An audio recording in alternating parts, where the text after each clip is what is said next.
Hello everyone, warm welcome to Ateneum's event today. My name is Erik Daunfeldt. I'm a board member here at Ateneum. We're a student association for liberal and conservative students that are not really, we're not affiliated with any political party. We're more an idea sort of organization. And we're happy here today to have Shervin to speak for us. Who is a researcher here at Lund University in applied ethics, but he has written an excellent article in Kvartal about the relationship between Iran and the Iranian Revolution and the leftists, and how, if I understand correctly, that a lot of leftists claim that, oh, the revolution was hijacked, we were tricked, but it's a more complicated story, and they are more complicit than is told by us for the most part. So with that said, a very warm welcome. Hi everyone, and thank you for attending this talk. At the beginning I have to say that I am not a political scientist or historian, and as Eric said, I am at best an ethicist, and so these are not my subject that I read a lot about. I mean, I read a lot about them, but it's not, of course, my university subject. So, forgive me if I say something that is not correct completely, but I did my best to be historically and philosophically rigorous and correct. So I have some notes to guide my talk today, and without further ado, we can start. So when Eric asked me to present about the paper I wrote in Kvartal, I was thinking, what should I say? And should I just reiterate what I said there, or try to create a more robust picture and create a narrative of what really led to this phenomenon or this problem that I identified in the paper? And is there any kind of general problem that the political sphere in Iran or outside of Iran in other countries are faced with? So I did some research, and in the end I decided to talk about what is usually called political religion. And in the end I tried to connect it to the situation in Iran in 1979 and how it led to the situation that we are facing right now with the Islamic Republic gaining power in Iran. So as I went further and further back into history to see the roots of the problem, I ended up reading Hegel and his idea of dialectic. So Hegel believed that history is developed through dialectic. So dialectic is the engine of history. And it is a struggle between a dominant force called thesis, and this thesis, dominant force, give rise to its opposite, antithesis, and they finally give rise to another state called synthesis. So in synthesis, we don't have thesis and antithesis. It is another state of being that these two states are dissolved. And Hegel, as you may know, was an idealist. So he believed that history is guided by the spirit or Geist and is going through a final stage, a stage of freedom, that we have self-awareness, humans have self-awareness. When Marx read Hegel, he really liked his idea of dialectic and using dialectic to understand how history develops. So he said, yeah, that's true. History is developed through a struggle between thesis and antithesis. But what he didn't like was Hegel's idealism, because Hegel thought that idea determines the material condition. The reality is shaped by ideas. But Hegel thought that Marx thought that Hegel is on his head, standing on his head, because according to Marx, it is the material condition that determines ideas. We believe what we believe because of our material condition. So there is this condition of human life, physical condition of human life, which he called base, that determine superstructure, the laws, the morality, the religion, and everything else. So according to Marx, to put Hegel again right side up, we have to completely change his ideas that his theory that idea determine a material condition. He says, no, it is the reverse. So what determines history is like the matter, like who owns what, who owns the means of production, the factories, and this kind of stuff.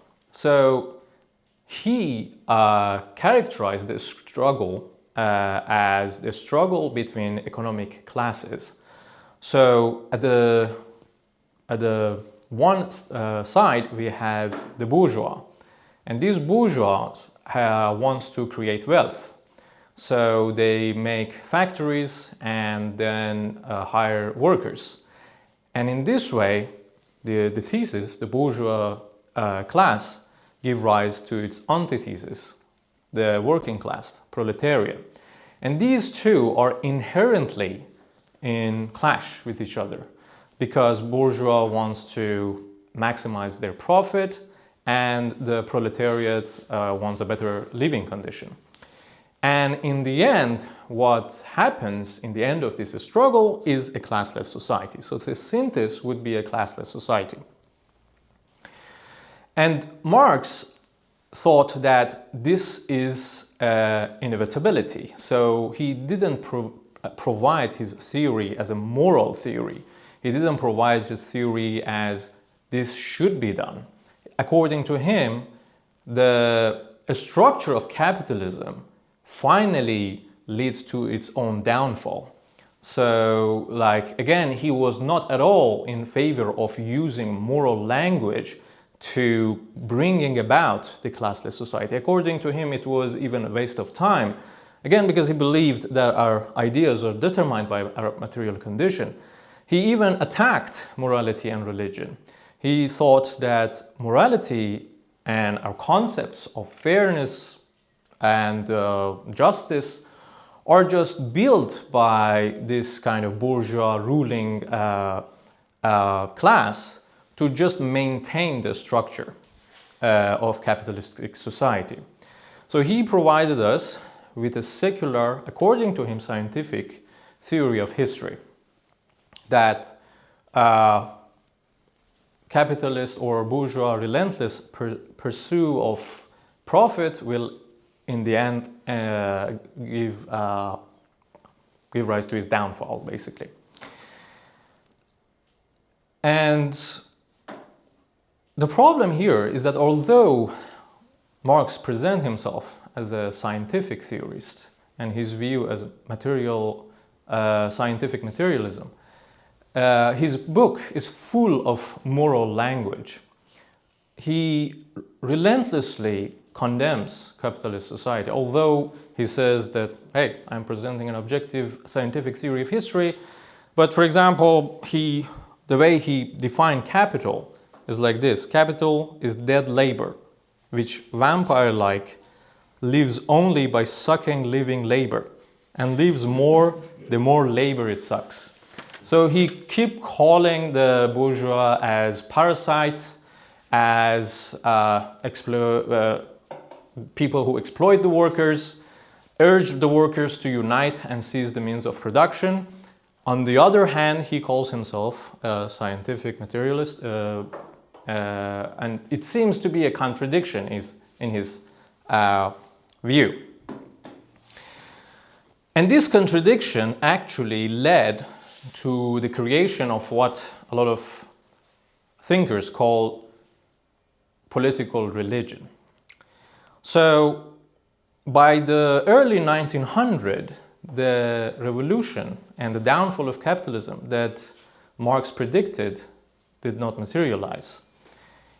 Actually, in many Western countries, workers started to unionize themselves, negotiate for better living condition, and they didn't try to barricade themselves or seizing the means of production, attacking factories. And it seems to many people who were like influenced by Marx, like Lenin, that if we leave normal workers to their own devices, they will never develop revolutionary consciousness. So in what has to be done, or what is to be done, Lenin argued for creation of Vanguard Party, a group of elites whose job was to inject revolutionary consciousness into the working class. So according to him, we have to create this party with these elites who knows how to rule and who knows how to guide people into the utopia, to the classless society. And those people would eventually create this revolutionary consciousness into the people, and we can create the classless society. By now, it seems that we are completely far from Marxist idea, although it is completely based on Marxist view. But when you are presenting the situation in this way, you are already at the start of creating a political religion. Why? Because you have a utopia, a classless society, a salvation narrative that we want to get into that, and also a kind of prophecy, elegy of people who know the sacred truth, the members of Vanguard Party. And after this, Bolsheviks started a big campaign, propaganda campaign, trying to present themselves as the bearer of the sacred truth. So Lenin was the new prophet, and the members of Vanguard Party were the new clergies.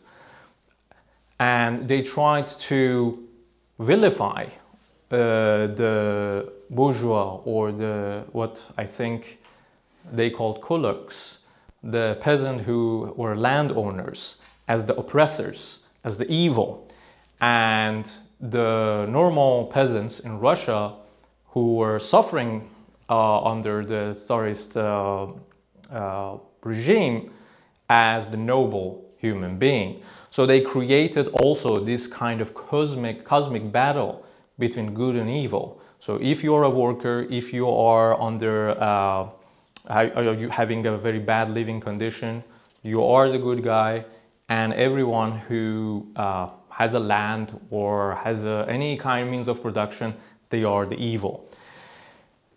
And they needed, of course, moral capital for their views, right? So they needed legitimacy. Moral capital is the form of legitimacy every political movement needs to make themselves acceptable for the people. So they draw this moral capital from the suffering of working class. So there are working class who are being suffering in the society. We are the Vanguard Party trying to lead these people to the classless society, to a state of utopia that we believe that is a utopia. And when this moral capital added to the idea of utopia and secret bearers of the knowledge, now we have a fully functional secular religion.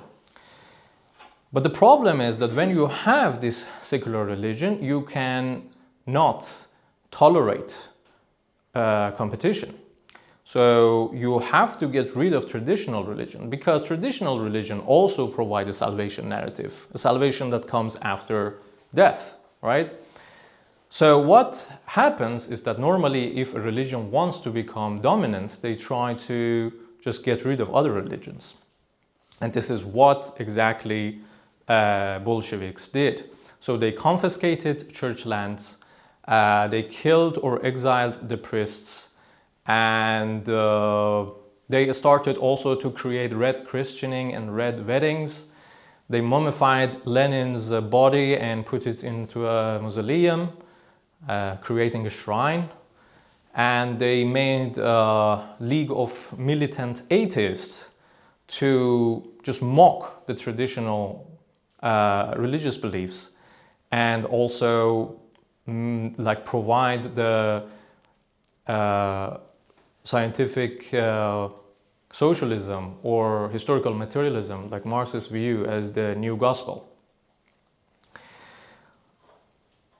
And when they did this, what they really did was to again turn Marx upside down, because now the idea is that it is idea that shape the material condition. So if we can create a religion and a big idea, then we can change the material condition and bring about the classless society. And when they did this, of course, the condition was to ignore the material condition. And this led to very catastrophic decisions that ended up in many people die from famine, both in Russia and also, for example, in other countries that worked with the same kind of logic, like China under Mao Zedong. But around 1945, when the Soviet Union was about collapsing, and also the living condition, as I said, in the Western countries became better, and the horrors of Gulag was also came to be known for everybody else, a lot of people realized that this project is going to fail. And also here I want to make it the case and make it clear that what I'm trying to say is that this is not a problem inherently for the left. So I'm not arguing against the left in general. What I'm arguing against is a kind of pathology. It's the idea of creating a religion out of politics. And every kind of political movement can do this, as a lot of political movements did it historically. For example, Nazis was engaging in the same kind of structural and secular politics. What they did was just change the suffering of the working class with the suffering of pure Aryan race. Classless society has been changed to the pure society, and the greedy bourgeois changed to greedy Jews. And then Hitler was the prophet and the SS was the clergy. And they did this because this created a kind of a monopoly of power for these people in Nazi Germany. But then both of these political forces collapsed, but the structure of religious political religion did not collapse. Another great movement or big movement in after fall of Soviet Union used exactly the same structure. So postmodernists, after they realized that the Soviet Union project has been collapsed, what they did, they tried to make the same kind of structure. So they said every grand narrative is just false. Like grand narrative, for example, like Marx's idea of developing or discovering the law of history was a grand narrative. Enlightenment was a grand narrative. Great scientific views was a grand narrative. According to them, every grand narrative is just a way of exerting power, is just a language tool. And the way to dismantle suppression is to not seizing the means of production, but seizing the means of discourse. Everyone who controls language can gain power and dismantle the oppressive forces. So what they tried to do is to change the discourse. So rather than seizing the means of production, they try to seize the means of discourse. They try to control language. And they said that like the way we can get rid of this kind of suppression is to change our concepts, moral concepts, gender concepts, or scientific concepts. So what they did, they again used the structure of political religion to, according to them, lead the public towards a state of utopia, a state without suppression. So the suffering of the working class was substituted with the suffering of racial and identity politics came into the fore. So again, here I have to make it clear that I'm not saying that racial discrimination, sexual discrimination does not exist. They exist and create a lot of harm for a lot of people. The reason I'm criticizing postmodernists is a way of processing these issues, a way that does not create solution for addressing these problems, but just create a kind of moral polarization that makes addressing and creating any kind of a pragmatic solution very difficult to reach. So, and here I want to refer to John McWhorter. He's a linguist who, in his work called Woke Racism, he also makes the same claim that new anti-racism turned into a religion. So now the privilege works as the original sin. So if you're a privileged person, you have this original sin that cannot be washed in any way, and the only way of penance is to acknowledge it. And cancel culture becomes excommunication, and so basically the same kind of like religious mechanism that you can find in other religion or any other political religion, you can find it in this new wokist identity politics. And also, like, considering this kind of like Soviet Union and Nazism, we already know what is the problems of creating a religion out of politics. But one of important negative effect of making a religion out of politics is campism. Campism is a state when you don't really care about the action, but who did the action. So because United States is considered as the ultimate oppressor, every force that is against United States is considered as or automatically will be given the status of oppressed. And this idea of, or the campist idea is clear from the way identity politics or progressivists align themselves or become ally of Islamist fundamentalists.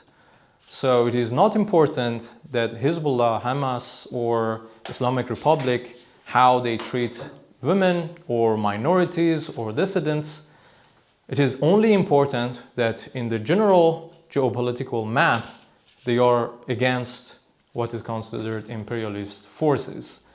So they are not united by shared values, but they are united by shared enemies. And when you get into this campist mindset, you are ready to ignore any kind of atrocities that your side is doing, because you're just waiting to see who does the violence.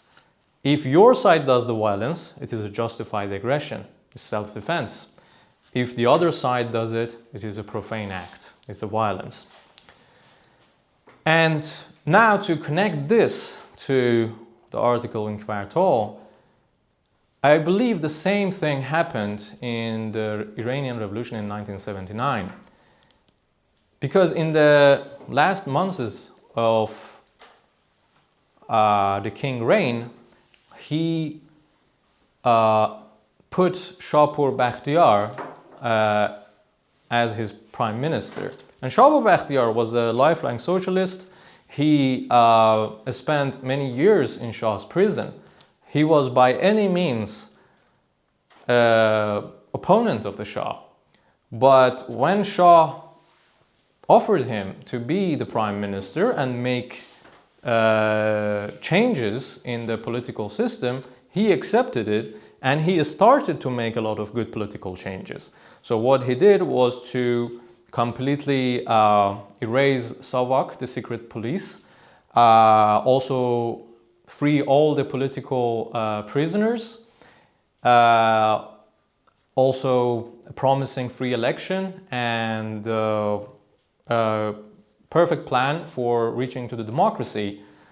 But what happened was that the political atmosphere of Iran at that time, a lot of leftist movements who were completely influenced by Soviets and Islamist fundamentalists, because they thought in this campist way, because they created their struggle with the Shah into a cosmic struggle between good and evil, immediately branded Bakhtiar as the puppet of US. And when you create this situation, when you brand your political opposition as an evil, then you cannot negotiate with them. Every kind of negotiation would be an act of treason against the values. So your opposition is not someone that legitimate political participant. It is a force that you have to vanquish. And unfortunately, with this mindset, they were ready to trade Bakhtiar's democratic plan with a vague, and I don't really think they really knew what is going to Khomeini wants to bring for Iran, but the vague views of Khomeini. Because every force that opposed the Shah, even if it is like a fundamentalist Islamist who don't believe in democracy, is considered as in the side of good. So now, going a bit further in time, in today's world, we to a great extent see the same kind of mindset. Again, like this political movement that is identity politics saved the Hegel's idea of kingdom of, I don't want to call it kingdom of end, but like ideal situation. And Marx's dichotomy of oppressed and oppressor, and fused it with the liberal individualism of post-colonial thought, with a view, with a political movement that is centered in universities and cultural institutions, and created this kind of very dominant political religion that, although it should not be equalized with left, but keep attracting a lot of leftist people. And of course, now if we want to go back to Hegel, every dominant force creates its antithesis. And because this identity politics reached a lot of success in universities and the media, they created their own antithesis, which is Trumpism and the alliance of Trumpism with evangelical Christianity.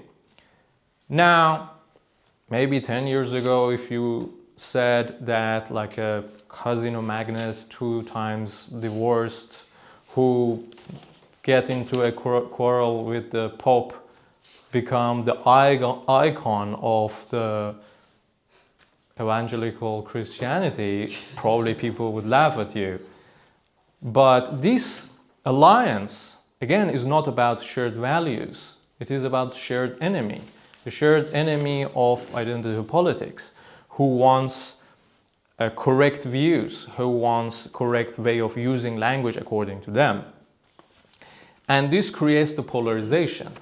Then the two groups don't see each other as legitimate opponents. They are not able to concede that the other person or the other party might have a point.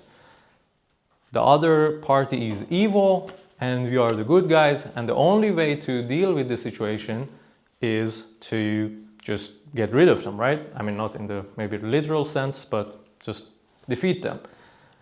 And it is interesting because Carl Schmitt is a political theorist in Germany around 1930s, who become a Nazi afterwards.